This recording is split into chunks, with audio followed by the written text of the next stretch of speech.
हमारे चैनल को सब्सक्राइब करें और बेल आइकन दबाएं।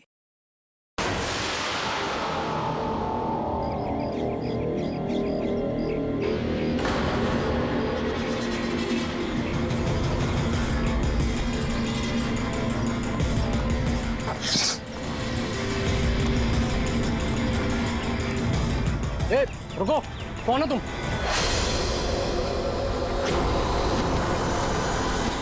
तुम नहीं नहीं, यहाँ तुम नहीं हो सकते। नहीं नहीं। ए, रुक, अरे यहाँ आने की परमिशन नहीं है किसी को। वॉचमैन, पकड़ो इसे। वो देखो भाग रहा है, पकड़ो उसे।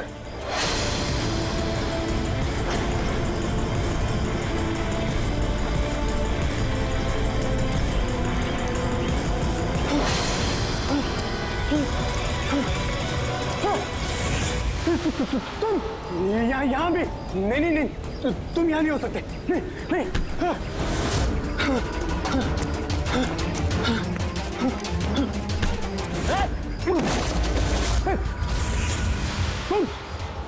तुम मेरे पीछे क्यों पड़े?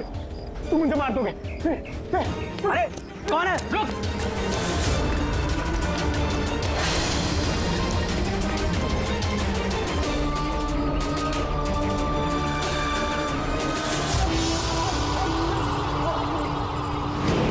परेश, तुम कहाँ हो? मैं तुम्हारी मदद करने आया हूँ। देखो, डरो नहीं, सामने आओ। मैं तुम्हें उससे बचा लूंगा। कुछ नहीं कर पाएगा वो तुम्हारा। सामने आओ परेश।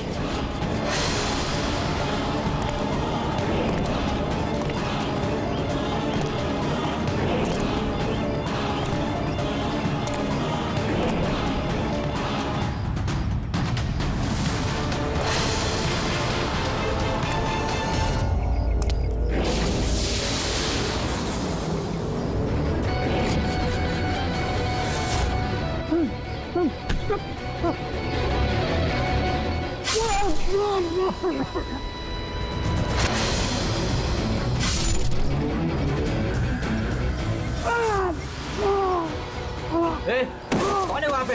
हाँ?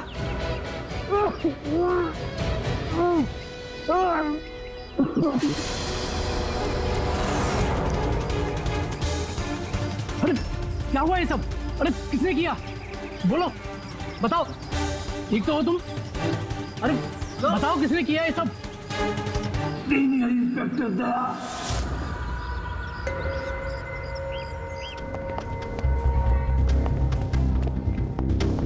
हाँ डॉक्टर साहब, पेशेंट खतरे के बाहर है, लेकिन अभी भी बेहोश है। कौन है, कुछ पता चला? हाँ, इसका नाम परेश है, लेकिन अभी तक बेहोश है। होश में आने के बाद आप लोग मिल सकते हैं। ठीक है डॉक्टर साहब, थैंक यू। वैसे आपने हमें क्यों बुलाया? इनके कारण। इनका कहना है कि हमला करने वाला आप ही की टीम का है। What? क्या बकवास कर रहे हैं आप? सीआईडी का काम होता है आम आदमी को मुजरिमों से बचाना, हमला करना नहीं, समझे आप? सब सच बकवास ही लगता है, लेकिन ये बकवास नहीं है, क्योंकि पीड़ित ने खुद मुझसे कहा है। क्या बताया उसने? किसने हमला किया उस पर, बताओ। दया। What? क्या क्या बोल क्या रहे हो? मैंने उस पर हमला किया? हाँ, उसने मुझसे यही कहा है कि आपने ही उस पर हमला किया है और आप उसे जान से मारना चाहते हो। क्या? मैं उसकी जान लेना चाहता हूँ? हाँ सर, मुझे लगता है कि आपको दया को अरेस्ट कर लेना चाहिए। हमें हमारा काम बताने की जरूरत नहीं है, समझे आप? मुझे पता था कि आप अपने कलीग का ही साथ देंगे। देखा, चोर चोर मौसेरे भाई। ज्यादा जज मत बन, समझा? और तुम्हारी सर्टिफिकेट की जरूरत नहीं है हमें। परेश को कैसे जानते हो तुम? मैं उसे नहीं जानता सर। तो फिर? सर, ये हमारी कंस्ट्रक्शन साइट पर हमें मिला था। हमें देखकर ऐसे बिहेव कर रहा था कि जैसे इसने कोई भूत देख लिया हो, और फिर एकदम से अंदर भाग गया। और थोड़ी देर बाद इसकी चीख हमें सुनाई दी। जब हम वहां पहुंचे तो वो बुरी तरह जख्मी हालत में पड़ा था, और उसने उसी हालत में हमें बताया कि उस पर हमला दया ने किया है। मैं एक समय पे दो जगह पे नहीं हो सकता।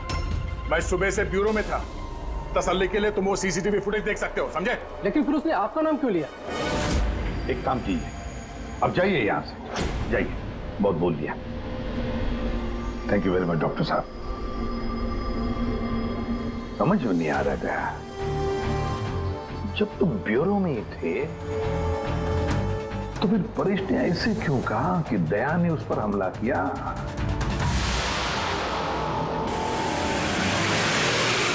एक बात बताइए, जब आप लोगों ने यहाँ पे परेश को जख्मी हालत में देखा था तो उसके साथ में कोई था या किसी को आते जाते देखा हो? नहीं साहब, वो अकेला ही था। लेकिन सर उसने इंस्पेक्टर दया का पता है, उसने दया का नाम बोला। हम यहाँ वो जानने आए जो उसने नहीं बोला, समझे आप? और दया ऐसा नहीं कर सकता। सर आप इतने यकीन से कैसे कह सकते हैं कि दया सर ऐसा कुछ नहीं कर सकते हैं? जो आदमी अपनी जान दांव पे लगा के दूसरों की जान बचाता हो वो किसी का खून नहीं कर सकता। खुद से ज्यादा मुझे दया पे भरोसा है, समझे?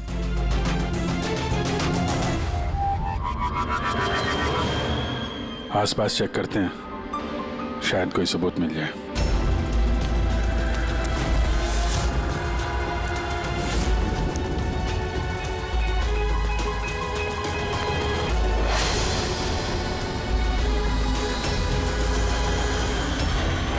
सर, हाँ?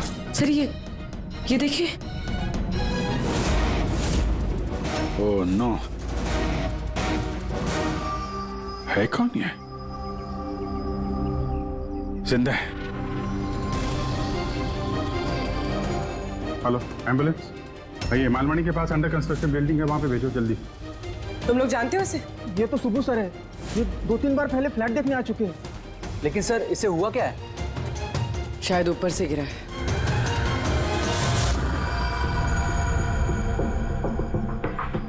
ऊपर से गिरा है या फिर गिराया गया है? पेशेंट की कंडीशन स्टेबल है, ये बहुत जल्द होश में आ जाएगी। गुड।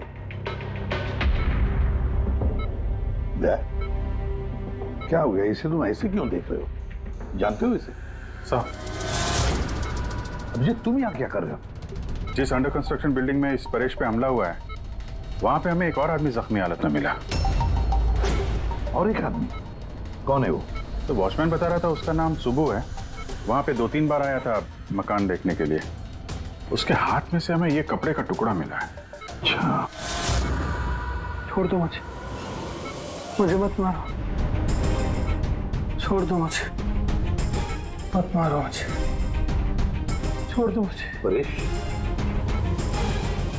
परेश, मैं इसे भी प्रद्युमन सीआईडी से, घबराओ मत, तुम्हें कोई कुछ नहीं करेगा, हम तुम्हारे साथ हैं। दया, दया छोड़ दो मुझे, दया छोड़ दो मुझे, मुझे मत मारो दया। परेश, दया तुम्हारे सामने खड़ा है, मैं इसे भी प्रद्युमन हूँ। दया, दया छोड़ दो मुझे, छोड़ दो मुझे। परेश? दया, दया तुम जाओ, दया तुम क्या चाहते हो मुझसे? दया छोड़ दो मुझे। परेश क्या बात कर रहे हो? दया, दया छोड़ दो मुझे, मुझे मत मारो दया। परेश मैं दया नहीं, मैं अभिजीत हूँ। दया, दया जाओ यहाँ से, जाओ, जाओ। अरे दया इधर है।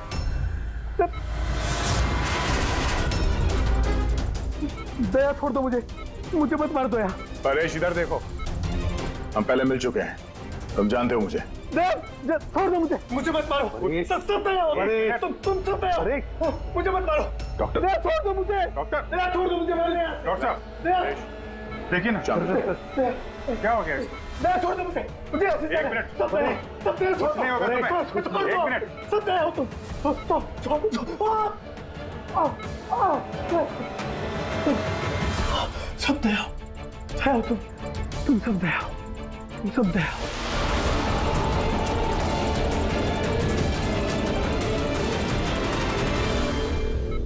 ये चक्कर है क्या?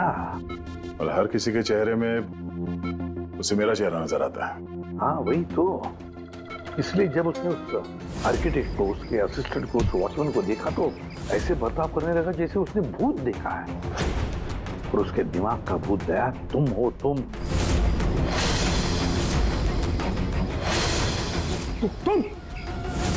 और इसीलिए उसे लगता है कि तुमने उस पर हमला किया है, क्योंकि हमलावर में भी वो तुम्हें ही देख रहा होगा। तो मेरी समझ में ये बात नहीं आ रही सर कि मेरा ही चेहरा क्यों? दया, तुम कह रहे थे ना इसे तुम पहले से जानते हो, कैसे? सर लगभग 15 साल पहले मैंने इसे गिरफ्तार किया था सर। हाँ, और 2 साल पहले ये जेल से छूट गया। और पिछले 2 साल में अलग अलग केस में मैंने इसे 2 बार अरेस्ट किया सर। अभिजीत, ये परेश पुराना मेहमान दया था।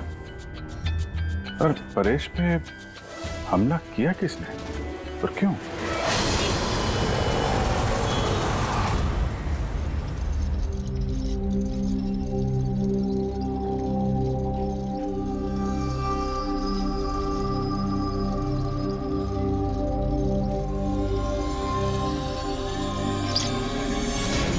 अरे मैडम जरा ध्यान से।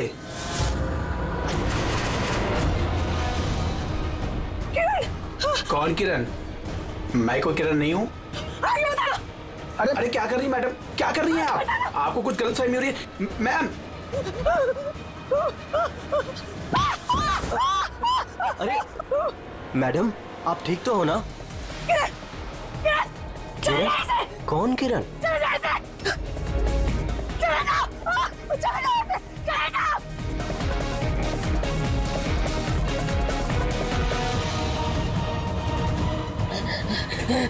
अरे मैडम क्या हुआ, आप ठीक तो है ना? किरण, नहीं छोड़ूंगी मैं तुम्हें जान से मारूंगी, नहीं छोड़ूंगी। ये क्या किया आपने?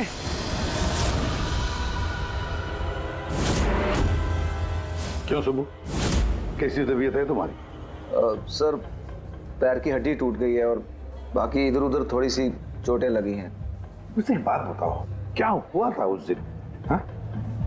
वो आदमी सीढ़ियों से भाग रहा था जब मैं उससे टकराया, और जब मैंने उसके हाथ में चाकू देखा तो मैंने शोर मचाया और उसे पकड़ने की कोशिश की, लेकिन तब उसने मुझे धक्का दे दिया और मैं नीचे गिर गया। उसके बाद सर कुछ याद नहीं। सुबह, तुम्हारे हाथ में से हमें वो जो एक कपड़े का टुकड़ा मिला था लाल कलर की चौकड़ी का, क्या वो उस आदमी की शर्ट का टुकड़ा था? जी सर, शर्ट पहना था उसने वो, और हाथापाई के दौरान शायद वो मेरे हाथ में आ गया था। अच्छा ये बताइए, उस आदमी का चेहरा देखा था? सब कुछ इतनी जल्दी में हुआ कि कुछ याद नहीं। ठीक है, अब तुम जाओ, अगर जरूरत पड़े तो हम तुमसे फिर मिलेंगे, ठीक है? Please, thank you sir. जाओ।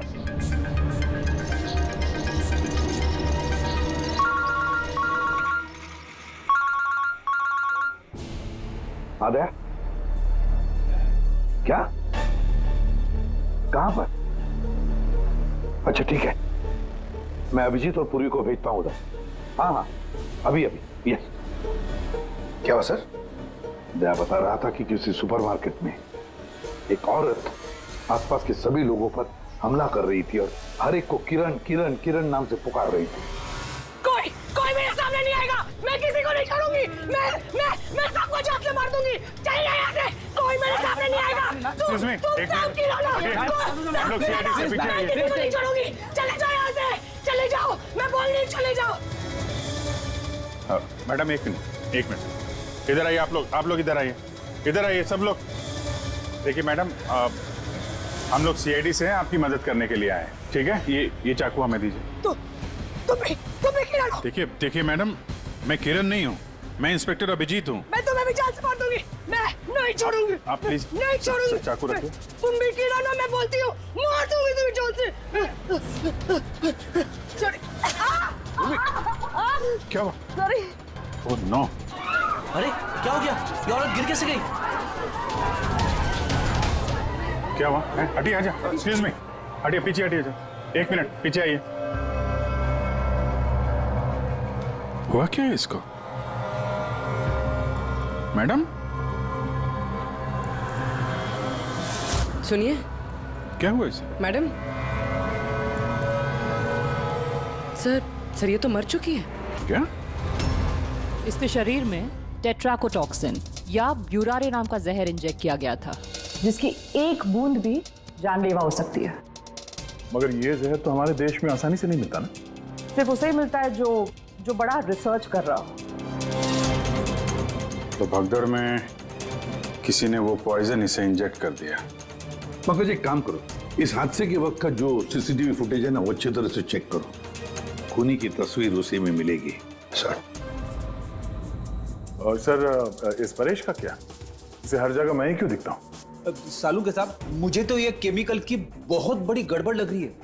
ठीक कह रहे हो फ्रेडी, बस ये वाकई किसी खास केमिकल की वजह से, क्योंकि मुझे इसके और परेश के दिमाग में एक अलग किस्म का केमिकल मिला है। तुम्हारे कहने का मतलब है कि इसी केमिकल की वजह से इन दोनों का बर्ताव एक जैसा है और एक ही चेहरा इन दोनों को दिखता है। हाँ बस, और मैं इस केमिकल को और डिटेल में समझने की कोशिश कर रहा हूँ। मतलब जब तक इस परेश के दिमाग पर इस केमिकल का असर रहेगा, हमें कोई जवाब नहीं मिलेंगे। और अभिजीत, ये कपड़े का टुकड़ा जो आपने हमें दिया था, इसमें से भी हमें कुछ मिला है। कमाल है तारिका जी, आज तो फोरेंसिक में एक के बाद एक सबूतों का खजाना हाथ लग गया है। क्या मिला क्या आपको? ये कॉटन का कपड़ा है और इसके रेशो में आटे के कुछ ट्रेसेस मिले। आटा? सिर्फ आटा? सिर्फ आटा। हाँ वाकई खजाना तो हाथ लगा है। आटा। सर ये फोटोग्राफ है सर। ये जितने भी लोग हैं इनमें से किसी ने उन्हें पॉइजन का इंजेक्शन दिया सर। अब और एक काम करो, ये जितने सारे लोग हैं ना, इन सब की मूवमेंट ट्रैक करो। शॉपिंग मॉल में खून होने से पहले ये लोग कहाँ थे, कहाँ से आए, क्या क्या कर रहे थे, और खून होने के बाद में देखो ये लोग कहाँ कहाँ गए। ओके?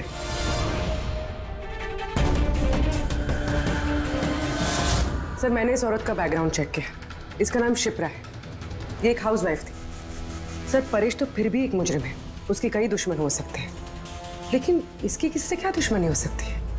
वजह तो कुछ भी हो सकती है पूर्वी, लेकिन एक बात कॉमन है शिप्रा और परेश के बीच में, उन दोनों के ब्रेन में वही केमिकल मिला है।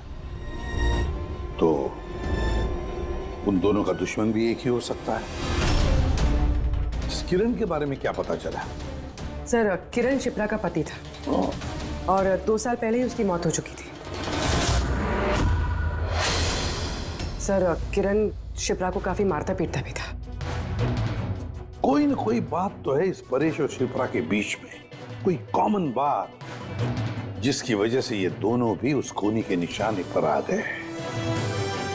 क्या हो सकती है वो कॉमन बात? क्या हो सकती है?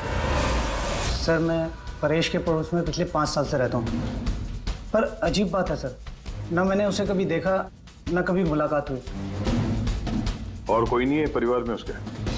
सर उसके पिताजी थे, जिनकी मौत तब हो गई थी जब वो जेल में था, और कोई नहीं है। सर शिप्रा का हस्बैंड बहुत स्ट्रिक्ट था। वो उससे मिलना तो दूर, किसी से बात तक करने अलाउ नहीं करता था। इनफैक्ट वो तो उसको मारता पीटता भी था। सर उसके हस्बैंड के डेथ के बाद ना मैंने बहुत कोशिश की कि मैं उससे बात करूं, उससे पूछूं, लेकिन उसने इंटरेस्ट नहीं रखा। अच्छा, उसका कोई करीबी दोस्त, कोई रिश्तेदार नहीं था क्या? सर मुझे नहीं लगता कि होगा। ऐसे शिप्रा और परेश दोनों की जिंदगी में एक बात कॉमन, दोनों जिंदगी में अकेले थे, ना कोई दोस्त ना कोई रिश्तेदार। सर दोनों में एक चीज कॉमन है। क्या? सर हमने परेश और शिप्रा का कंप्यूटर चेक किया, तो उनकी कंप्यूटर हिस्ट्री से पता चला है कि दोनों ने ही ऑनलाइन सपोर्ट ग्रुप ज्वाइन किया था। अच्छा, ऑनलाइन सपोर्ट ग्रुप मतलब? सर ये ग्रुप्स है जो डिप्रेशन, लोनलीनेस, ड्रग एडिक्शन और अल्कोहलिज्म में फंसे होते हैं, उनकी काउंसलिंग करता है और उनकी मदद करता है। सर शिप्रा ने 2 हफ्ते पहले ही एक ऐसा ग्रुप ज्वाइन किया था जो शादीशुदा जिंदगी में परेशान लोगों की मदद करता है, और परेश ने अपने अकेलेपन से निकलने के लिए पिछले महीने ही ऐसा ग्रुप ज्वाइन किया था। अजीब इत्तेफाक है, दोनों ने ऑनलाइन ग्रुप ज्वाइन किया और दोनों को एक ही तरीके की परेशानी हुई। कुछ पता चला इस ग्रुप के बारे में? सर हमारा साइबर एक्सपर्ट राज इस ग्रुप को ट्रेस करने की कोशिश कर रहा है, जल्दी कुछ पता चल जाएगा। सर सर शिप्रा का खून इसी आदमी ने किया। जिस वक्त उसका खून हुआ था उस वक्त जितने भी लोग मौजूद थे, ये सबसे ज्यादा अजीब है सर। जिस वक्त अभिजीत सर और पूर्वी सुपरमार्केट पहुंचे थे, ठीक उसी वक्त ये आदमी वहां पहुंचा था सर, और भीड़ में घुस गया था, और जब शिप्रा की मौत हुई तो फटाफट वहां से भाग गया। रेडी, काम करो, हमारा डेटाबेस चेक करो, शायद इसके बारे में कुछ पता चले, कोई लीड मिल जाए। इसका मतलब है सर, ये खूनी सुपरमार्केट में कुछ खरीदने नहीं बल्कि शिप्रा को मारने के लिए आया था।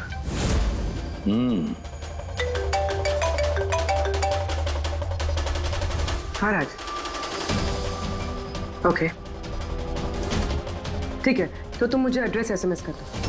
Thank you sir. Cyber expert Raj का फोन था, उसका कहना है कि ये दोनों ग्रुप्स एक ही आईपी एड्रेस से बनाए गए हैं।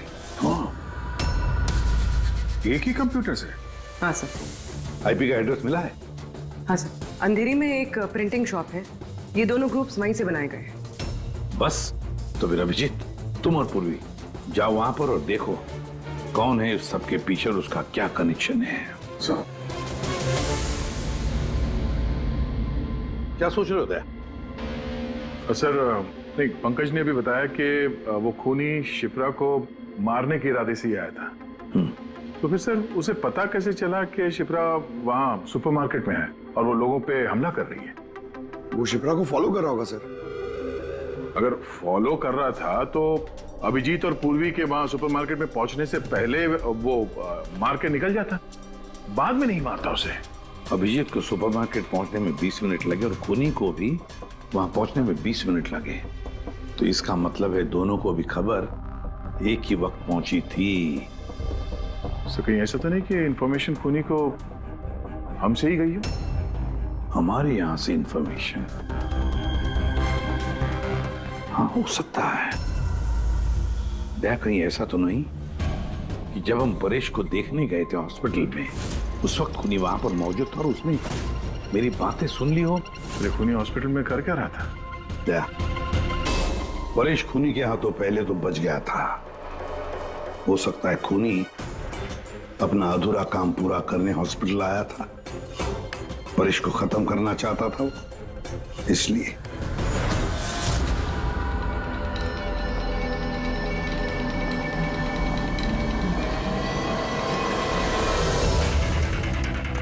डॉक्टर साहब, क्या आपने इस आदमी को देखा?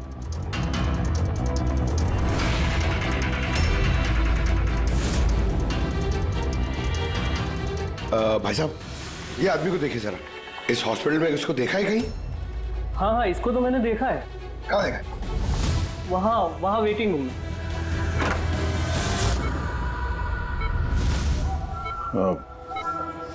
यहाँ कोई आया था क्या? नहीं सर, यहाँ कोई नहीं आया। ठीक। हाँ दे सर, परेश तो ठीक है पर वो खूनी अभी तक दिखा नहीं। कहीं तो चुप कर बैठा ही है, सही वक्त का इंतजार कर रहा है। वेटिंग रूम में भी चेक किया सर, अभी कोई नहीं है। तो यही पता है, पर कहाँ छुप कर बैठा है ये?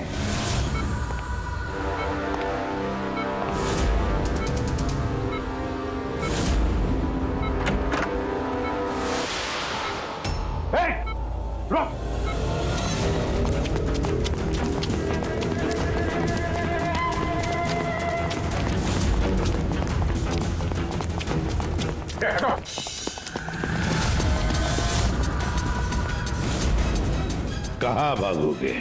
रुक!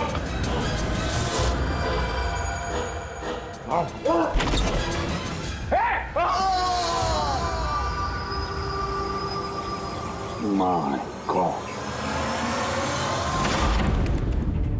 हाँ भाई, क्या मिला? सर ये दोनों साइड डिलीट किए जा चुके हैं, अब वो ऑपरेशनल नहीं है। मतलब अपराधी ने सबूत मिटा दिया? जी सर, पर सर कुछ इंटरेस्टिंग चीजें मेरे हाथ लगी है। क्या? ये देखिए सर, इसी आईपी एड्रेस से, इसी कंप्यूटर से उस तरीके के 6 और ऑनलाइन सपोर्ट ग्रुप बनाए गए हैं। तो लोगों को फंसाने के लिए ऐसे कई ग्रुप बनाए गए हैं? बिल्कुल सर। सर बाकी ग्रुप डिटेल में चेक कर लेता हूँ। मतलब सर, परेश और शिप्रा के अलावा और भी कई लोग हैं जिन्हें इन लोगों ने फंसाया है। मगर सर मकसद क्या हो सकता है इस तरह से साइट बना के लोगों को टारगेट करने का? वही केमिकल से रिलेटेड कुछ होगा। ये कुछ मिला रजिस्टर में? हाँ सर। सर पिछले 3 महीनों में 85 लोगों ने एक कंप्यूटर यूज किया है। सबकी डिटेल्स चेक करनी पड़ेगी। ठीक है। सर ये देखिए 6 में से 5 ग्रुप डिलीट किए जा चुके हैं, लेकिन अभी भी एक सपोर्ट ग्रुप एक्टिव है और अभी भी उसे कोई ऑपरेट कर रहा है।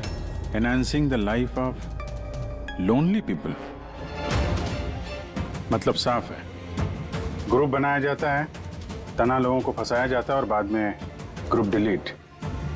तो अब उन्हें एक और शिकार की जरूरत है। एक आइडिया है कुछ पता चला इस आदमी के बारे में? फिलहाल तो कुछ नहीं।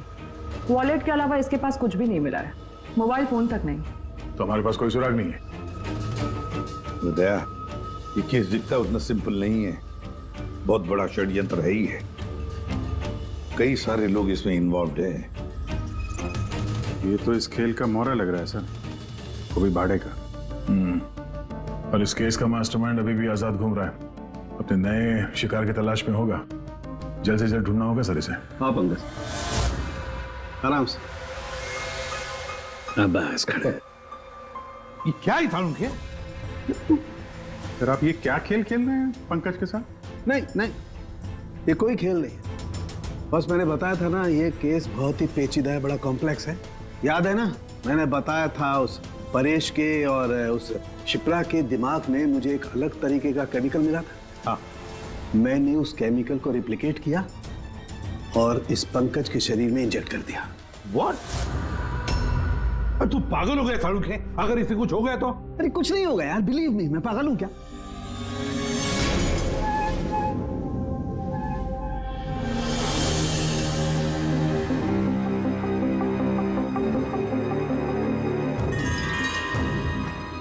पंकज, अब आंखें खोलो, देखो तुम्हारे सामने कौन खड़ा है। तो फ्रेडी सर है। ग्रेट, ये फ्रेडी सर है ना। अब इस तरफ देखो पंकज, यहां कौन खड़ा है?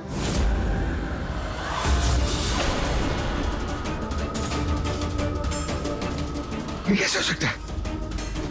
ये इधर फ्रेडी सर, यहां फ्रेडी सर। मतलब शाहरुख है, ये परेश और शिप्रा के साथ यही हो रहा? बंद कर। बस बस, पट्टी लगा लो, पट्टी लगा लो बस। ये देखा बस, इसे फ्रेगोली सिंड्रोम कहते हैं। इस सिंड्रोम में इंसान को एक ही चेहरा हर चेहरे में दिखाई देता है। उस इंसान का चेहरा जिसे या तो वो सबसे ज्यादा नफरत करता है या जिससे सबसे ज्यादा डरता है। पंकज, मुझसे इतनी नफरत करता है तू?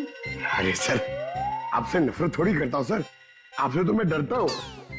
पंकज को मैंने इस केमिकल का बहुत थोड़ा सा डोज दिया, इसीलिए इस पर वैसा असर नहीं हुआ जैसा शिप्रा पर और परेश पर हुआ था।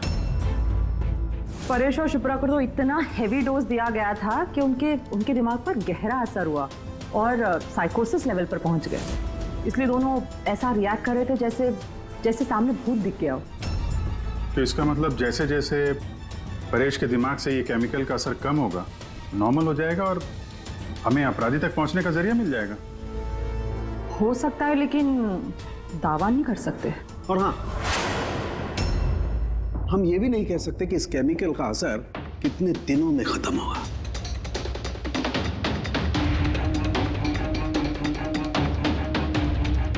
अगर हम परेश के ठीक होने का इंतजार करेंगे तो बहुत देर हो जाएगी। हमें कोई और तरीका ढूंढना होगा, कोई और तरीका। हाँ पूर्वी। सर, मैंने वो ऑनलाइन ग्रुप पे रजिस्टर कर लिया और डिटेल्स भी एकदम परेश और शिप्रा की तरह दी है। नो फ्रेंड्स, नो फैमिली, एकदम अकेले। उन लोगों को ऐसे लोगों की तलाश है। ये तुम्हारा ट्रैकर, इससे पता चलता रहेगा तुम्हारे मूवमेंट के बारे में। और ये तुम्हारा कैमरा। हमारे पास सिर्फ ये वॉलेट है सर, उस आदमी की पहचान और असलियत जानने के लिए, और ये कुछ चीजें मिली है साथ में। पेट्रोल पंप का बिल, ये होटल का मैच बॉक्स, खरीदा हुआ मैच बॉक्स, ये नंबर किसका? ये सेलफोन लगता है किसी? सर, हम इस पेट्रोल पंप पे गए थे, वहां से पता चला सर ये आदमी महीने में 2-3 बार वहां पे आता है और सीसीटीवी फुटेज में हमने देखा कि वो अपने बाइक पे हर बार अलग अलग नंबर प्लेट लगा के आता है। हाँ, और पेमेंट कैश में करता है। और सर ये मैच बॉक्स जिस होटल का है वहाँ पे भी हमने पूछताछ की। वो आदमी महीने में 5-6 दफ़ा खाना खाने आता है और पेमेंट भी कैश से करता है। सर ये नंबर के बारे में आप पूछ रहे थे सर, ये बार में एक लड़की है जो काम करती है उसका है। वो कह रही थी कि उस आदमी का नाम अशोक है और 1-2 बार उनसे बात हुई है, फिर वो गायब हो गया सर। मतलब हमारे पास इस अशोक के बारे में सिर्फ इतनी इंफॉर्मेशन है। एक काम करते हैं, ये सारी जो लोकेशंस है ना, पेट्रोल पंप, बार और ये होटल, देखते हैं कहाँ पर है। जरा मैप दिखाओ।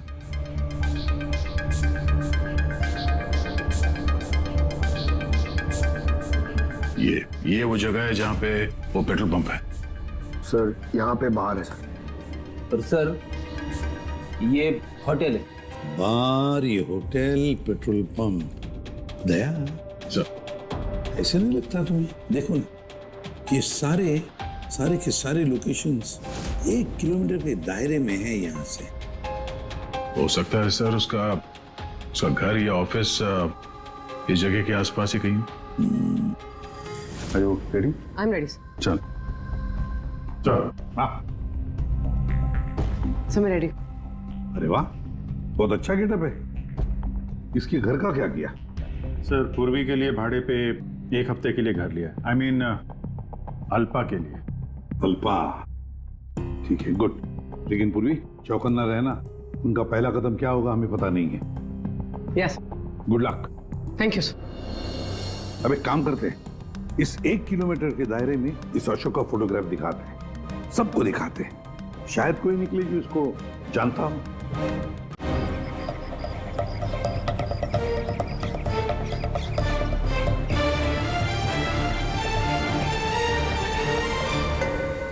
पूर्वी।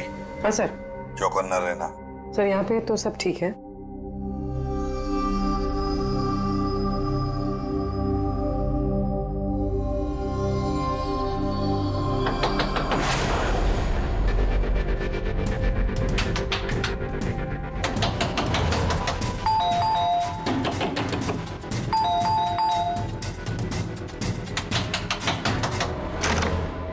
जी कहिए। वो मेरे पीछे ना कुछ गुंडे पड़े, मैं अंदर आ सकती हूँ प्लीज? 1 मिनट। हाँ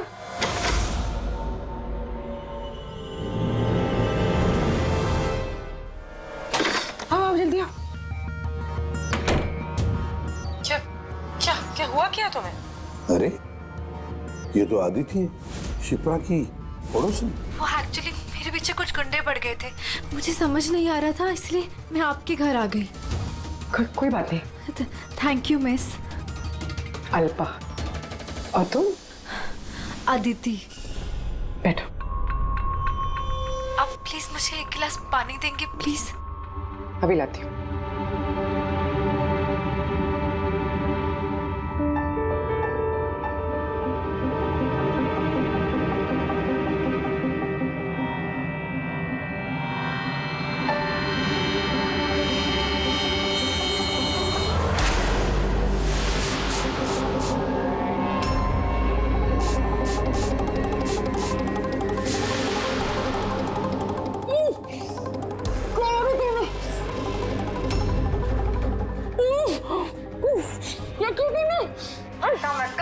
कुछ ऐसा नहीं किया, ज्यादा दर्द नहीं दूंगी तुझे मैं। पूर्वी,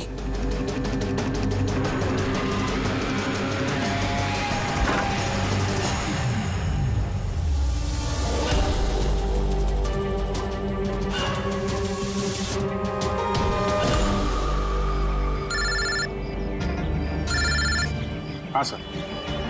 क्या शिप्रा की पड़ोसन अदिति? सर मैं फौरन वहां पहुंचता हूं। नहीं सर, अब अशोक का भी पता नहीं चला। ये सर। सब कुछ प्लान के मुताबिक तो चल रहा है। अब देखते ही आदिति पूर्वी को कहां लेकर जा रही है।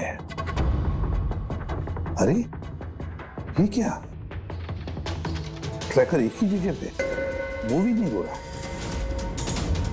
कहीं ऐसा तो नहीं उन लोगों को ट्रैकर के बारे में पता चला हो, निकाल कर फेंक दिया हो? माय गॉड, अब तक पहुंचेंगे कैसे इन सब तक?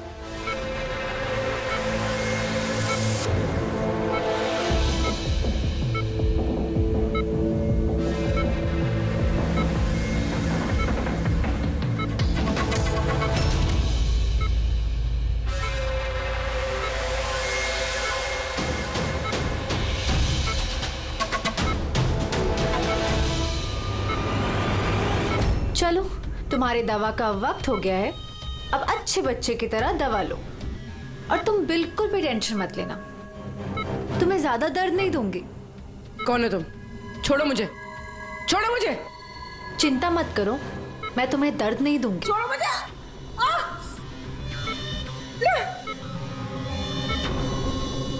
मैंने तुम्हें मना किया था ना कि कुछ दिनों के लिए हम किसी नए लोगों को नहीं लाएंगे, क्योंकि सीआईडी वाले हमें पागलों की तरह ढूंढ रहे हैं। हमारी कोई भी लापरवाही हमें बहुत महंगी पड़ सकती है। सर, अदिति का घर बंद था, दरवाजा तोड़ के हम लोग अंदर भी घुसे पर कुछ हाथ नहीं लगा सर। इस अशोक का भी कुछ पता नहीं चल रहा है। सर, ऐसा लग रहा है हमारे लिए सारे रास्ते बंद हो गए। नहीं फ्रेडी, हमारे लिए कोई रास्ता बंद नहीं होता, हम सीआईडी वाले रास्ता बनाते हैं। सर, वो लोग कहीं पूर्वी को केमिकल इंजेक्शन ना दे दे। नहीं, कुछ नहीं करेंगे वो लोग, पूरी को कुछ नहीं होगा। कोई तो बात हम मिस कर रहे हैं, कोई तो बात है जो हमसे छूट रही है, पर क्या क्या हो सकती है वो बात?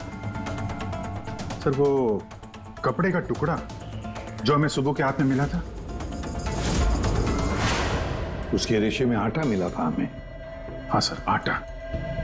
जब मैं अशोक के बारे में रोड पे लोगों से पूछ रहा था, हाँ, तो वहां पे मैंने एक आटा की चक्की देखी थी और उसके पीछे एक पुरानी बिल्डिंग भी है। तो फिर जरूर वो आदमी जिसने परेश पर हमला किया उस आटे की चक्की के आसपास ही रहता होगा, इसीलिए तो उसकी शर्ट पर आटा आ गया।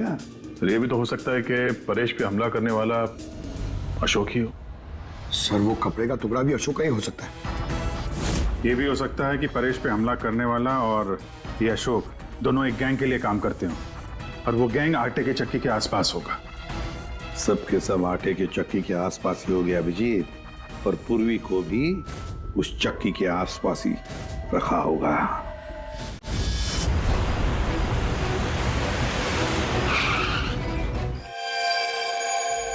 कोई अपने जगह से नहीं लेगा, कोई भी नहीं। पूर्वी कहाँ है? अदिति, पूर्वी कहाँ है?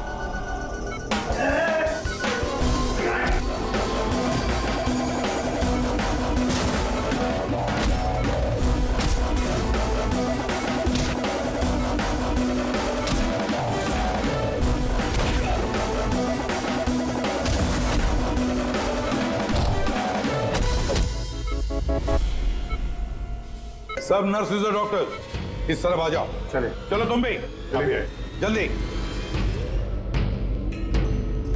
डॉक्टर अदिति, पूर्वी कहाँ है? पूर्वी कहाँ है?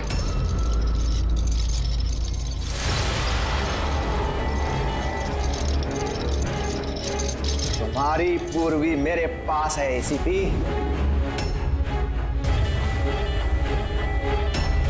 सुब्बू, तुम?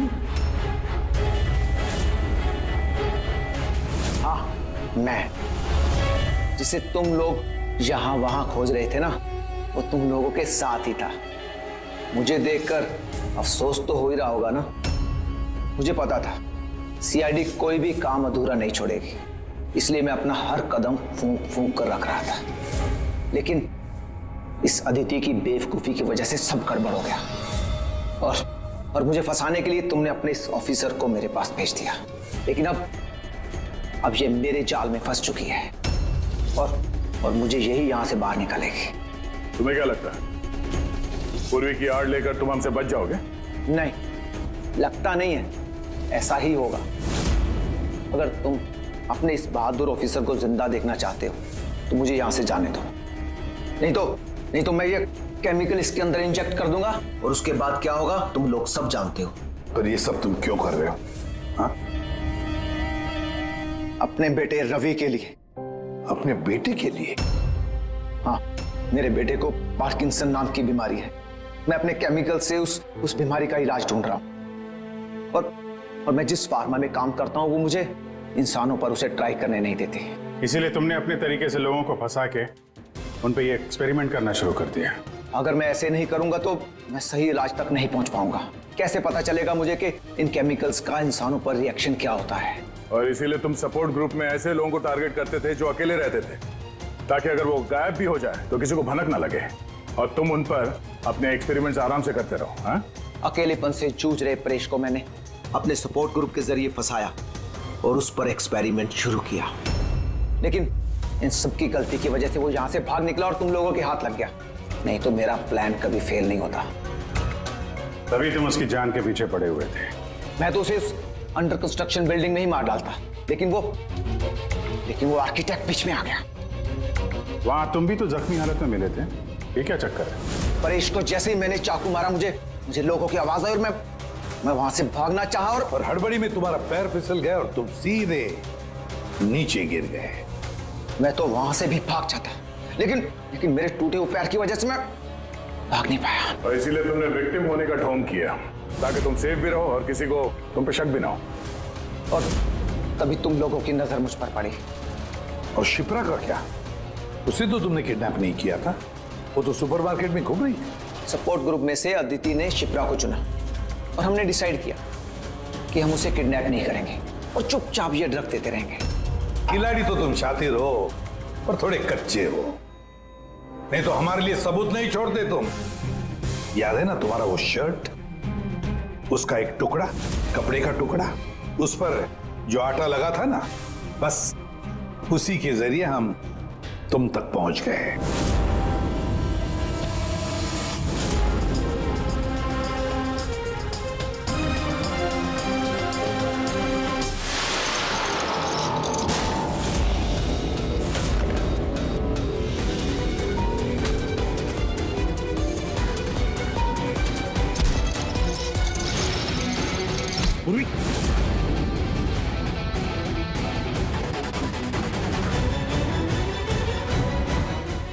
देखो, हाँ?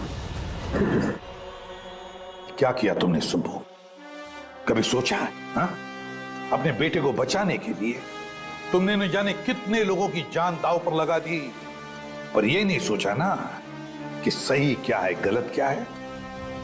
तुम्हारे बेटे को तो हम अच्छी से अच्छी ट्रीटमेंट दिलवाएंगे, मगर तुम्हें जेल की सलाखों के पीछे बिठा देंगे। शायद फांसी का ऑर्डर भी आ जाएगा तब तक। For more updates, subscribe to our channel, click the show links and enjoy watching the videos.